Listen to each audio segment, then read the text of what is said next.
মোৰ নাম কবিতা। মোৰ যিখন ঘৰত বিয়া হৈছিলে সেই ঘৰখন অলপ বেলেগ ধৰণৰ আছিল। সেইখন ঘৰত এনেকুৱা কাম কিছুমান হয় যিটো বুজি পোৱাটো মোৰ কাৰণে অসম্ভৱ হৈ পৰিছিল। মোৰ শহুৰৰ ঘৰত মোৰ এজনী জেঠানী আৰু মোৰ শহুৰ আছিলে। মোৰ বৰজনাজন ডুবাইত কাম কৰে। তেওঁক মই মোৰ বিয়াটো দেখা নাছিলোঁ। তেওঁ তেতিয়া অহাই নাছিল। মোৰ স্বামীৰ নাম আছিল মুকুল। আচলতে আমি দুয়োজনে ইজনে সিজনক ভাল পাইহে বিয়াখন হৈছিলোঁ। মোৰ ঘৰৰ মানুহ এই বিয়াত সন্মত নাছিলে, কাৰণ মোৰ স্বামীজন দেখাত বৰ দুৰ্বল আৰু বেমাৰী যেন লাগিছিল। মোৰ দেউতাই ভাবি লৈছিলে যে তেওঁ হয়তো কিবা নিচা কৰে, কিন্তু তেওঁ তেনেকুৱা একেবাৰে নাছিলে। মই বিচাৰিছিলোঁ যে আমাৰ বিয়া ঘৰৰ সন্মতিত সন্মানেৰে হওক, কিন্তু তেনেকুৱা একোৱেই নহ'ল। মোৰ ঘৰৰ মানুহে মুকুলক ক'লে যে তোমাৰ ওচৰত 3 দিন সময় আছে, তাইক তুমি বিয়া কৰাই লৈ যোৱা, নহ'লে আমি বেলেগলৈ তাইক বিয়া দি দিম। মুকুলে তেতিয়া ইফালে সিফালে দৌৰিলে, বন্ধুবিলাকৰ পৰা সহায় ল'লে আৰু মোক বিয়াখন কৰালে। মোৰ দেউতাই তেতিয়া মোক ক'লে যে আজিৰ পৰা তোমাৰ কাৰণে এই ঘৰৰ দৰজাখন সম্পূৰ্ণৰূপে বন্ধ হৈ গ'ল। মই আচৰিত তেতিয়া হৈছিলোঁ যেতিয়া মুকুলৰ দেউতাকে বহুত আনন্দেৰে বিয়াখনলৈ আহিছিল। তেওঁ তেতিয়া একেবাৰে খং কৰা নাছিলে। তেওঁ কৈছিলে যে প্ৰেম কৰাটো কোনো অপৰাধ নহয়। এতিয়া মোৰ বিয়াখনতে মই মোৰ জেঠানীজনীক লগ পাইছিলোঁ। তেওঁ মোক সান্তনা দিলে আৰু ক'লে যে তুমি একেবাৰে চিন্তা নকৰিবা, সকলো ঠিক হৈ যাব। এতিয়া মোৰ স্বামীয়ে দিনে ৰাতিয়ে পৰিশ্ৰম কৰিবলৈ ধৰিছিল, কাৰণ এতিয়া আমাক পইচাৰ বহুত প্ৰয়োজন আছিল। তেওঁ সদায় ৰাতিপুৱাই ওলাই গৈছিল আৰু ৰাতিহে ঘৰত আহি সোমাইছিলহি। ঘৰত অকল মই আৰু মোৰ জেঠানীজনীহে আছিলোঁ। এদিন মই এটা অদ্ভুত ঘটনা দেখিছিলোঁ।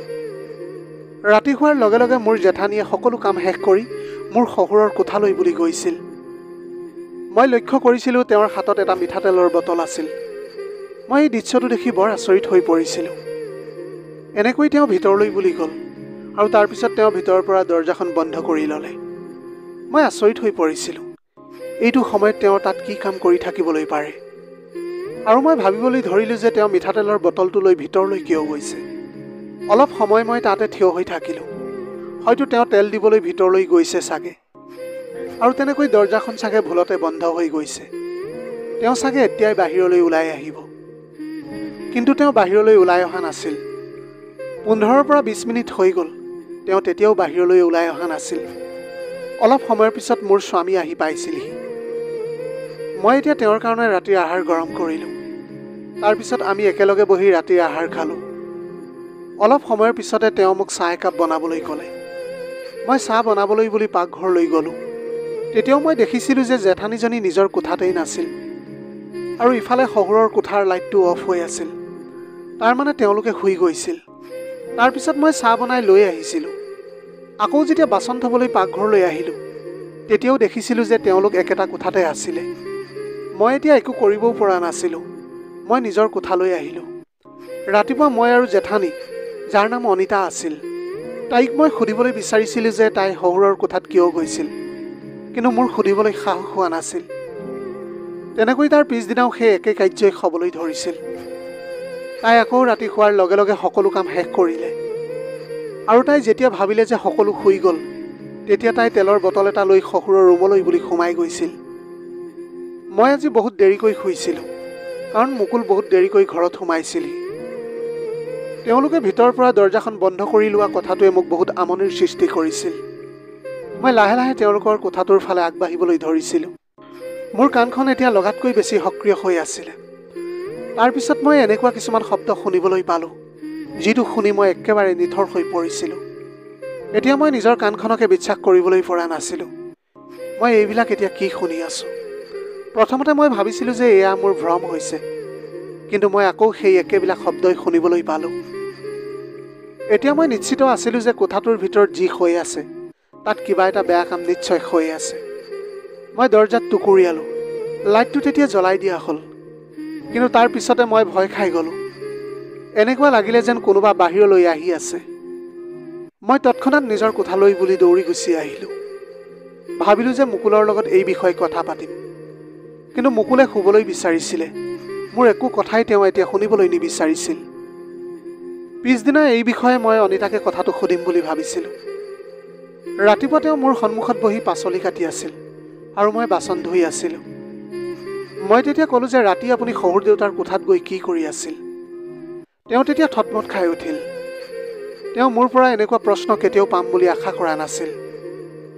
তেওঁ ক'বলৈ ধৰিলে যে তেওঁৰ ভৰিৰ বিষ হৈ আছে, সেয়েহে মই তেওঁৰ ভৰিত তেল লগাই মালিচ কৰিবলৈ গৈছিলোঁ। মই ক'লোঁ, ঠিক আছে বাৰু, মানিলোঁ বাৰু তেওঁৰ ভৰিৰ বিষ আছে, কিন্তু দৰজাখন বন্ধ কৰাৰ কি প্ৰয়োজন আছিলে? আৰু আপুনিতো ভিতৰলৈ গৈ বহু দেৰিলৈকে ওলাই অহাই নাছিলে। তেওঁ ক'লে যে মোৰ গাটো একেবাৰে ভাল নাছিল, আৰু সেয়া কৈ তেওঁ পাচলি কটাতে লাগি গৈছিল। তেওঁ এতিয়া মোৰ চকুৰ ফালে চাই কথা ক'বলৈ পৰা নাছিল। মই ক'লোঁ যে কি হৈছিল আপোনাৰ? তেতিয়া তেওঁ কথাটো বেলেগ ফালে নি ক'লে, এতিয়া কি তুমি সেই একেটা কথাতে লাগি আছা যে? এতিয়া সেইবিলাক কথা বাদ দিয়া, আজি বহুত গৰম হৈছে। তেওঁ এনেধৰণে কথাটো বেলেগ ফালে লৈ গ'ল। কিন্তু মোৰ কথাটোৰ জানিবলৈ আছিল, আৰু সেই বিষয়ে মই ইতিমধ্যে গম পাই গৈছোঁ। মই গম পালোঁ যে তেওঁলোকৰ কিবা এটা নিশ্চয় ৰহস্য আছে, যিটো তেওঁলোকে মোৰ পৰা লুকুৱাই ৰাখিবলৈ চেষ্টা কৰিছে। এতিয়া মই ভাবিছিলোঁ যে মই কথাটো নিশ্চয় জানিবই লাগিব। মোৰ জেঠানীজনীও অলপ বেলেগ ধৰণৰ মহিলা আছিল। বেছি কথা নকৈছিল, আৰু তেওঁ বহুত ঢিলা ধৰণৰ কাপোৰ পিন্ধিছিল। কিবাটো নিশ্চয় ৰহস্য আছে। এদিন আমাৰ ঘৰলৈ এজন আলহী আহিছিল। তেওঁৰ লগত কথা পাতি থাকোঁতে তেওঁ ক'লে যে তোমাৰ স্বামীও বিয়াৰ আগতে বিদেশলৈ যাবলৈ বিচাৰিছিলে, কিন্তু তেওঁৰ দেউতাকে যাবলৈ নিদিলে। তাৰপিছত মই ক'লোঁ যে মোৰ স্বামী বিদেশলৈ নোযোৱাটোৱেই ভাল। মই তেওঁক বহুত ভাল পাওঁ, মই তেওঁক কেতিয়াও এৰি থাকিবলৈ নোৱাৰিম। তেওঁ ক'লে যে অনিতাৰতো স্বামী বিদেশতেই থাকে, সেইবাবে বেচেৰি চাগে মনত বহুত দুখ লাগি থাকে।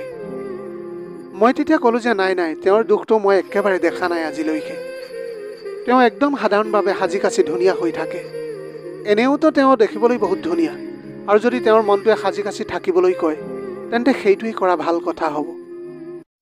মানুহে সদায় নিজৰ কাৰণেও সাজি কাচি থাকিব লাগে। আমি সদায় এটা কথা কোৱা শুনি আহিছোঁ, পৰিষ্কাৰ পৰিচ্ছন্নতাই মানুহৰ মন পবিত্ৰ কৰে, যাতে নিজে নিজকে দেখি সুখ অনুভৱ কৰিবলৈ পাৰে। অনিতাক দেখি একেবাৰে লগা নাছিল যে তেওঁৰ স্বামী বিদেশত থাকে। মই কেতিয়াও সেই ঘৰখনত মোৰ বৰ্জনাৰ বিষয়ে আলোচনা হোৱা দেখা নাপালোঁ, আৰু মই তেওঁৰ নামো লোৱা শুনা নাছিলোঁ। আৰু এটা আচৰিত কথা, মই তেওঁৰ ফটো এখনো সেই ঘৰখনত দেখা নাপালোঁ। জেঠানীকো কেতিয়াও ফোনত নিজৰ স্বামীৰ লগত কথা পতা দেখা নাছিলোঁ মই। আৰু ইফালে মোৰ শহুৰ দেউতাও কেতিয়াও কোৱা নাছিলে যে মোৰ ল'ৰা এজন বাহিৰত আছে। এদিন আমি সকলোৱে বহি ভাত খাই আছিলোঁ।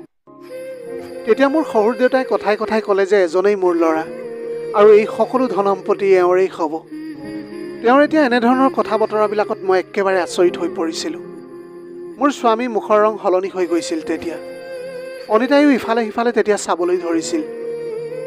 এনেকুৱা লাগি আছিল যেন মোৰ তিনিওজনে মোৰ পৰা কিবা এটা লুকুৱাবলৈ চেষ্টা কৰি আছে। এনেকৈয়ে কেইদিনমান পাৰ হৈ গ'ল। অনিতাই সদায় তেনেকুৱাই কৰি আহিছিল।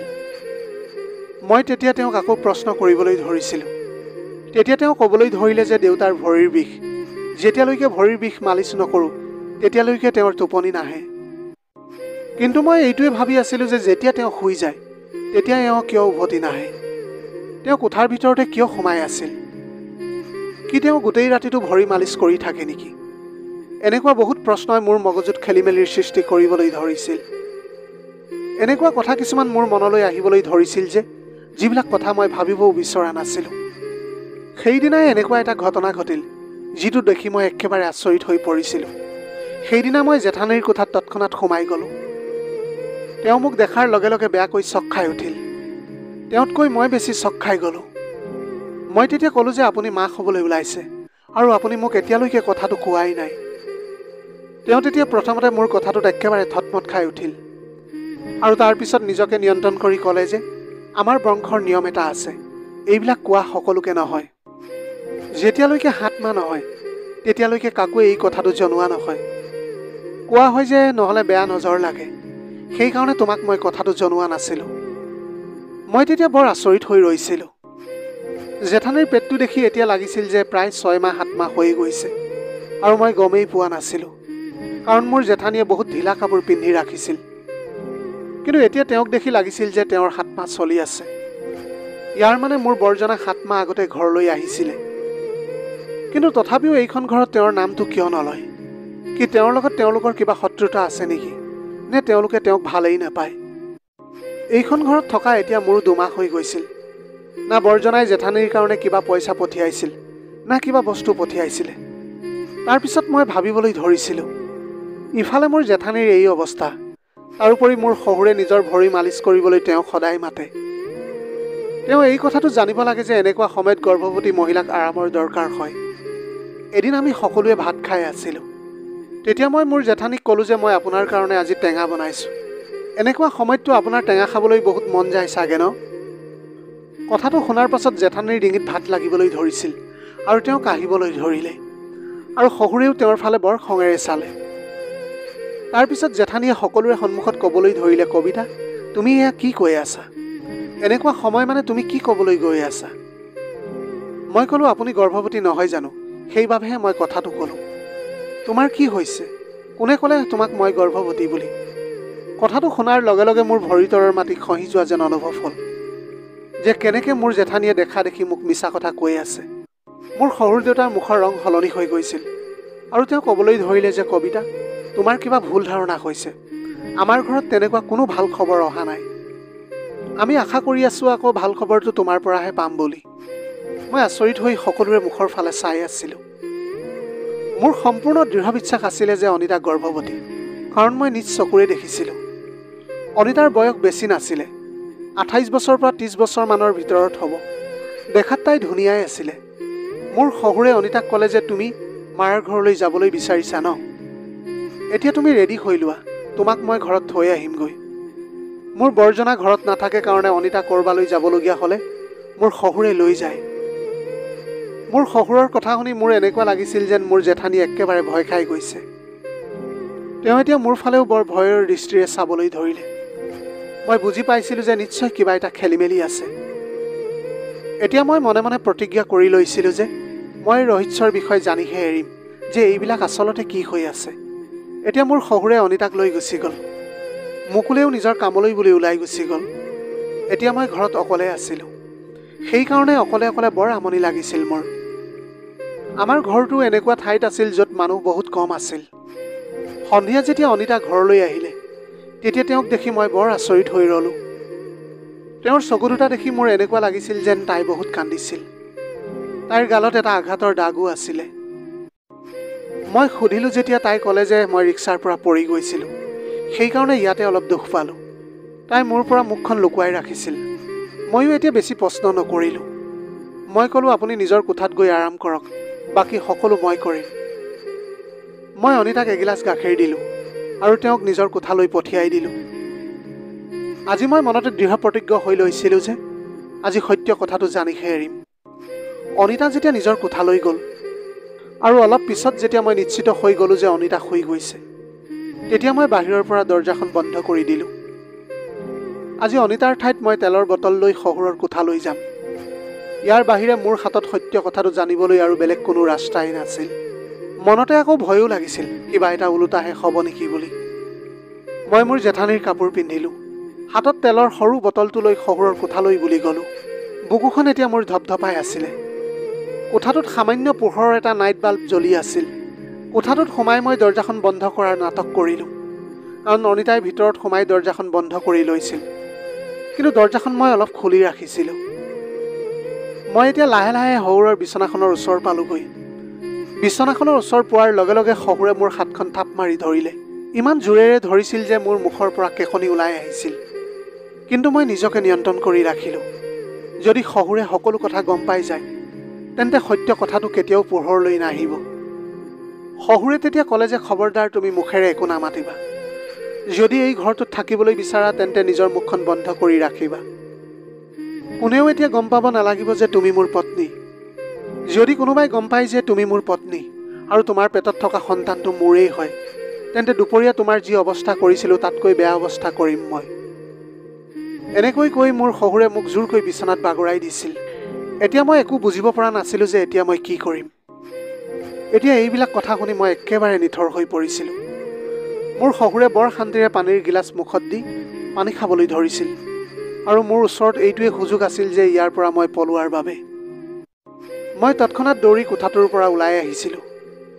পিছৰ পৰা শহুৰে অনিতা অনিতা বুলি চিঞৰি আছিল। মই দৌৰি চিধাই নিজৰ কোঠাত সোমালোগৈ। সেই সময়ত মুকুলে আৰামেৰে শুই আছিল, কাৰণ মুকুল শুই যোৱাৰ পিছতহে মই শহুৰৰ কোঠালৈ বুলি গৈছিলোঁ। মই শহুৰৰ এই ৰূপটো দেখি কঁপিবলৈ ধৰিছিলোঁ। দেখাত ইমান ভদ্ৰ মানুহজন ভিতৰি ভিতৰি ইমান নিজ প্ৰকৃতিৰ আছিলে। ঘৰত যিবিলাক হৈ আছিলে বহুত বেয়া হৈ আছিল। মানে অৰ্থাৎ মই যাক মোৰ জেঠানী বুলি ভাবি আছিলোঁ তেওঁতো মোৰ শাহুমা আছিল। দুয়োজনৰ বয়সৰ বহুত ব্যৱধান আছিল। কিন্তু যিমান যি হ'লেও অনিতা মোৰ শাহুৱেই আছিল আৰু তেওঁৰ ওপৰত যি অত্যাচাৰ হৈ আছিলে সেয়া মই সহ্য কৰিব পৰা নাছিলোঁ। সেয়েহে মই ভাবিছিলোঁ যে আজি মই সকলো ৰহস্য ফাদিল কৰিবই লাগিব। মই মনতে ভাবিলোঁ আৰু মুকুলক টোপনিৰ পৰা জগালোঁ। মুকুলে তেতিয়া শোৱাৰ পৰা উঠি বহিলে আৰু কৌতূহলেৰে মোৰ মুখলৈ চাবলৈ ধৰিলে। কি হ'ল কবিতা, তুমি ইমান কিয় চিন্তিত হৈ আছা? মই তেতিয়া একো নকলোঁ, মাত্ৰ মুকুলৰ হাতত ধৰিলোঁ আৰু মোৰ শাহুমাৰ কোঠালৈ মই সোমাই আহিলোঁ। মোৰ শাহু অৰ্থাৎ অনিতা এতিয়াও শুই আছিল। হয়তো দুপৰীয়া কৰা অত্যাচাৰৰ কাৰণে তেওঁ এতিয়া শুই গৈছিল আৰু তেওঁৰ হাতত ধৰি শহুৰৰ কোঠালৈ বুলি লৈ আহিলোঁ। মুকুল আৰু মোৰ শাহুৱে কৌতূহলেৰে মোৰ মুখলৈ চাই আছিল। তেওঁলোকে এতিয়া একো ধৰিব পৰা নাছিল যে আচলতে এইবিলাক মই কি কৰি আছোঁ। শহুৰৰ কোঠাত সোমাই মই লাইটটো অন কৰি দিলোঁ। আমাক তিনিওকে একেলগে দেখি শহুৰ বহুত থতমত খাই গৈছিল। তাৰপিছত নিজকে নিয়ন্ত্ৰণ কৰি ক'লে, আৰে কি হ'ল তোমালোকৰ তিনিওজন হঠাৎ একেলগে যে? সেই সময়ত মুকুল আৰু শাহুৱে মোৰ ফালে চাবলৈ ধৰিলে, কাৰণ তেওঁলোকে একো গমেই পোৱা নাছিল। তাৰপিছত মই খঙেৰে ক'লোঁ, দেউতা আপুনি নাটকখন কৰা বন্ধ কৰক। আপোনাৰ ইতিমধ্যে সকলো কথা মই গম পাই গৈছোঁ। মইতো আপোনাক বহুত ভাল মানুহ বুলি ভাবিছিলোঁ, কিন্তু আপুনি এজন ইমান নিজ প্ৰকৃতিৰ মানুহ হ'ব পাৰে বুলি মই কেতিয়াও ভবা নাছিলোঁ। মোৰ কথা শুনি শহুৰে থতমত খালে আৰু ক'বলৈ ধৰিলে যে এইবিলাক তুমি কি কৈ আছা? আচলতে তোমাৰ হৈছে কি? মই মোৰ শাহুমাক আগুৱাই দিলোঁ আৰু শহুৰক ক'লোঁ, কওক এতিয়া আপুনি এখেতৰ লগত আপোনাৰ সম্পৰ্কটো কি? এতিয়া মোৰ শহুৰৰ কপালৰ পৰা ঘাম নিগৰিবলৈ ধৰিছিল। তাৰপিছত ক'বলৈ ধৰিলে যে এওঁ তোমাৰ। তেতিয়া মই শহুৰৰ কথাৰ মাজতে লগে লগে কাটি ক'লোঁ যে এওঁ মোৰ শাহু নহয় জানো? মোৰ কথাটো শুনি তেওঁলোক তিনিওৰে মুখৰ মাত নোহোৱা হৈ গৈছিল। সকলোতকৈ বেছি মোৰ শাহুৱে ভয় খাইছিলে আৰু তেওঁ মোৰ শহুৰৰ ভৰিত ধৰি কান্দি কান্দি ক'বলৈ ধৰিলে, মোক একো নক'ব। মই এইবিলাকৰ বিষয়ে কবিতাক একো নাই কোৱা। গম নাপাওঁ যে তেওঁ এইবিলাক কেনেকৈ গম পালে। মই তেতিয়া শাহুমাক লাহেকৈ ওপৰলৈ উঠালোঁ আৰু ক'লোঁ যে আপুনি মোক একোৱেই কোৱা নাই। আজি মইহে এওঁৰ ঠাইত মিঠাতেলৰ বটল লৈ আপোনাৰ কোঠালৈ আহিছিলোঁ। আপুনি আপোনাৰ পত্নীৰ ওপৰত ইমানকৈ অত্যাচাৰ কেনেকৈ কৰিবলৈ পাৰে? এনেই তেওঁ গৰ্ভৱতী, তাৰ ওপৰতে আপুনি তেওঁৰ ওপৰত হাত উঠাইছে। আধা নিশালৈকে তেওঁক আপোনাৰ ভৰিটো মালিচ কৰাই থয়। বৰঞ্চ এনেকুৱা সময়ত তেওঁৰ বহুত জিৰণিৰ প্ৰয়োজন আছিল আৰু তেওঁৰ অলপো যত্ন লোৱাৰ প্ৰয়োজন বোধ নকৰিলে আপুনি। আৰু ইফালে আপোনালোক সকলোৱে মোক মিছা কথা কৈ ঠগি আছে। মোক আপোনালোকে সঁচা কথা কওক, মোৰ পৰা এইবিলাক কথা কিয় লুকুৱাই ৰাখিছিল? মুকুলে মোক ক'লে যে কবিতা অলপ শান্ত হোৱা, তুমি এতিয়া অলপ পানী খাই লোৱা, মই তোমাক আৰামেৰে সকলো কথা ক'ম। এতিয়া যিহেতু তুমি সকলো কথা গমেই পালা। সেই সময়ৰ কথা, অনিতা আমাৰ ঘৰত কাম কৰাৰ ছোৱালী আছিল। তেতিয়া মোৰ মা জীৱিত আছিল। তেওঁ অনিতাক নিজৰ ভনীয়েকৰ দৰে মৰম কৰিছিল। অনিতায়ো মোৰ মাক বহুত সন্মান কৰিছিল। প্ৰায় মোৰ মাৰ গাটো বেয়া হৈ থাকিবলৈ ধৰিছিল। ডাক্তৰক দেখুৱাৰ পিছত গম পালোঁ যে মোৰ মাৰ কেঞ্চাৰ হৈছে আৰু অন্তিম ষ্টেজত পাইছিলহি তেওঁ। অনিতাই মোৰ মাৰ বহুত যত্ন লৈছিল। এদিন মায়ে দেখিলে যে অনিতাৰ চকু সেমেকি আছিল। মায়ে যেতিয়া তেওঁক সুধিলে তেতিয়া তেওঁ একো নক'লে। কিন্তু মায়ে বহুত জোৰ দি সোধাৰ পিছত অনিতাই কান্দিবলৈ ধৰিছিল আৰু ক'লে যে মালিকে মোৰ লগত। অনিতাৰ কথাটো শুনি মোৰ মায়ে মানসিকভাৱে বহুত আঘাত পাইছিল। মাৰ মৃত্যুটো একেবাৰে কাষতেই আছিল, কিন্তু এইটো আঘাতৰ বাবেই সেইদিনাই তেওঁৰ মৃত্যু হৈ গৈছিল। কিন্তু মৰাৰ আগতে মায়ে মোৰ দেউতাক মাতিলে। সেই সময়ত দেউতাই বহুত কান্দিছিল আৰু নিজৰ ভুলৰ ক্ষমাও বিচাৰিছিলে, কিন্তু মায়ে তেওঁক কেতিয়াও ক্ষমা নকৰিলে। শেষত মায়ে এটা চৰ্ততহে তেওঁক ক্ষমা কৰি দিছিল, মই মৰাৰ পিছত অনিতাক যাতে তুমি বিয়াখন কৰাই লোৱা। দেউতাই তেতিয়া তেওঁৰ চৰ্তটো মানি লৈছিল আৰু ক'লে যে ঠিক আছে, মই অনিতাক বিয়াখন কৰাই ল'ম, এতিয়াতো তুমি মোক ক্ষমা কৰি দিয়া। তাৰপিছত মায়ে দেউতাক ক্ষমা কৰি দিলে আৰু এই পৃথিৱীৰ পৰা তেওঁ চিৰদিনৰ বাবে গুচি গ'ল। মা ঢুকোৱাৰ কেইমাহমানৰ পিছত দেউতাই অনিতাক বিয়াখন কৰালে। সকলো শুনাৰ পিছত মই দেউতাৰ ফালে চাইছিলোঁ। তেওঁ তেতিয়া তলমূৰ কৰি বহি আছিলে, চকুৰে চকু পানী বৈ আহিছিল। এতিয়া মই মানি লোৱা মা আৰু দেউতাৰ ভৰিৰ ওচৰত বহিলোঁ আৰু ক'লোঁ যে দেউতা, এবাৰ আপুনি যি ভুল কৰিছিল, হ'ব পাৰে সেয়া অজানিতে কৰিছিল, কিন্তু এতিয়া আপুনি বাৰে বাৰে ভুল কৰি আছে আৰু জানি বুজিয়ে ভুল কৰি আছে। আপুনি জানেনে আপুনি এনেকুৱা কৰাৰ ফলত মাৰ আত্মাটোৱে চাগে কিমান দুখ পাইছে। তেওঁ সদায় অনিতাক নিজৰ ভনী বুলি মৰম কৰি গৈছিল আৰু আপুনি তেওঁক ইমান দুখ দি আছে, তেন্তে তেওঁৰ আত্মাই কেনেকৈ শান্তি পাব? যিটো সম্পৰ্ক মায়ে মৰাৰ আগতে গঢ়ি থৈ গৈছিল, সেয়া সঁচা অন্তৰেৰে আপোনালোকে বজাই ৰাখক। তেতিয়াহে আপুনিও সুখী হ'ব পাৰিব, অনিতাও সুখী হ'ব পাৰিব আৰু মাৰ আত্মাও চিৰশান্তি লাভ কৰিবলৈ পাৰিব। এতিয়াতো আমাৰ ঘৰত নতুন আলহীও আহিবলৈ ওলাইছে। কালি যেতিয়া তেওঁ এই পৃথিৱীলৈ আহিব, তেতিয়া কাক পিতৃৰ পৰিচয় দিব? অন্ততঃ সেই নতুন আলহীৰ কাৰণে হ'লেও অনিতাক শুদ্ধ অন্তৰেৰে আঁকোৱালি লওক। সমাজৰ কথা বাদ দিয়ক যে সমাজে কি ভাবিব। দেউতাই তেতিয়া মোৰ ফালে চাইছিল। সেই সময়ত তেওঁৰ চকুত চকু পানী বৈ আহিছিল। হয়তো সেয়া অনুতাপৰ চকুলো আছিল।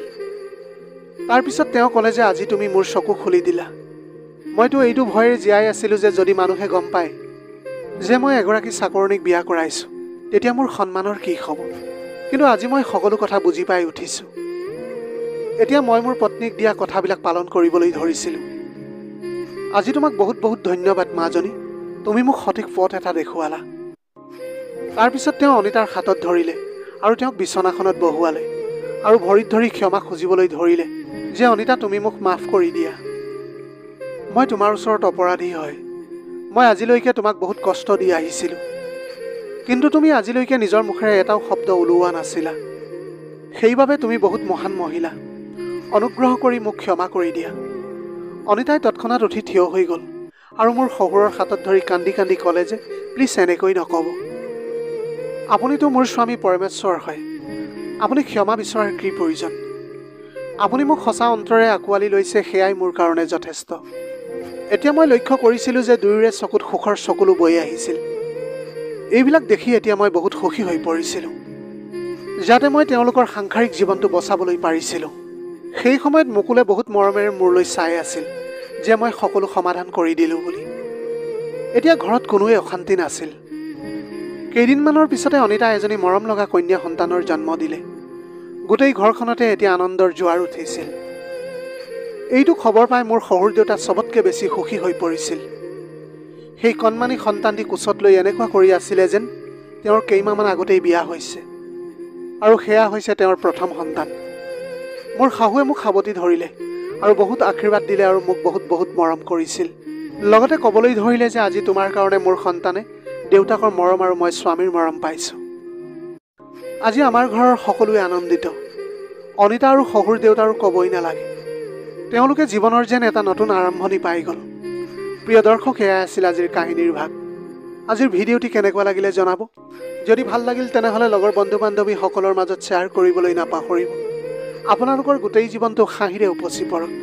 পাৰিলে দুখীয়াজনক অলপ সহায় কৰিবলৈ চেষ্টা কৰিব। আপোনালোকৰ অকণমান সঁহাৰিয়ে যদি কোনোবা এজন দুখীয়াৰ জীৱনটো সলনি কৰিবলৈ পাৰে, তাতকৈ পুণ্যৰ কাম আৰু এই পৃথিৱীত একোৱেই হ'ব নোৱাৰে। Have a nice day.